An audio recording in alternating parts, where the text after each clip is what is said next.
What's up everybody, welcome back to the channel. Hope you guys are doing well as always, and today we're going to be talking about what is Aperture. It's just going to be a really quick kind of overall look at Aperture, just kind of what it is, how it works, and how it can affect your images, both photo and video, and help you know which aperture to use in what situation, because there is an answer to that to an extent. So let's dive in. Alright, so the basics of aperture and how it works, basically it's just how big the hole in your lens is. So there's a bunch of flaps in your camera lens, and those get bigger or smaller depending on your aperture. So on this graph here, you can see that f1.4 is a wide opening, so it's letting in as much light as it possibly can, whereas f8.0 has a tighter opening and it's a lot less light. The higher the number, the less background blur, the lower the number, the more background blur. And so for portraits, what I'll do is I'll usually shoot at like a 2.8, maybe 1.4.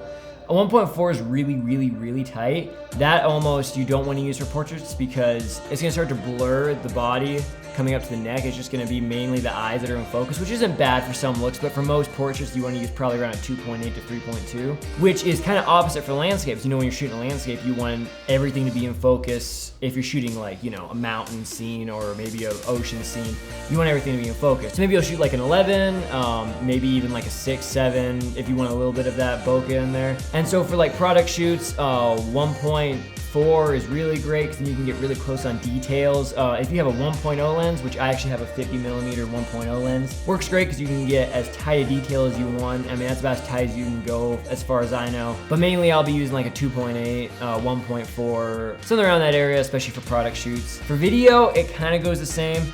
But with a product in video, I usually won't shoot like a f1 or an f1.4 just because with video, it moves around too much to actually keep that one point in focus, if that makes sense, for an extended amount of time. So what I'll usually do is like, I'll usually stick to around a 2.8, maybe a 2 if I'm feeling like it, and if my lens can do that. The safest bet, and a lot of people, especially beginners, are always like, I want to shoot 2.8, I want to shoot the lowest aperture I can, 1.4, 1.0.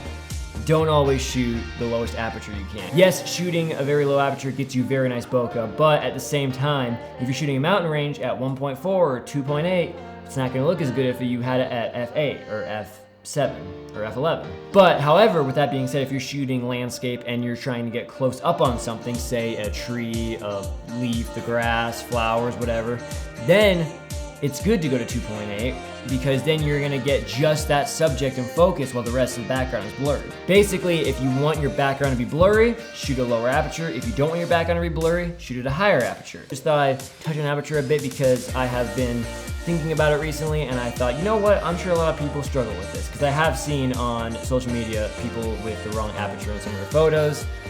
I haven't personally done it a whole lot. I did it back in my early days, but it was something I really quickly got a hold of and got really good at. So I hope this video kind of shines some light and some insight on how to get that. Hopefully you won't be shooting the wrong aperture for your next photo or video. That's it for me, guys. Hope you guys enjoyed this video. If you did, go ahead and hit that like button down below. Subscribe if you haven't already, and I will see you guys in the next video.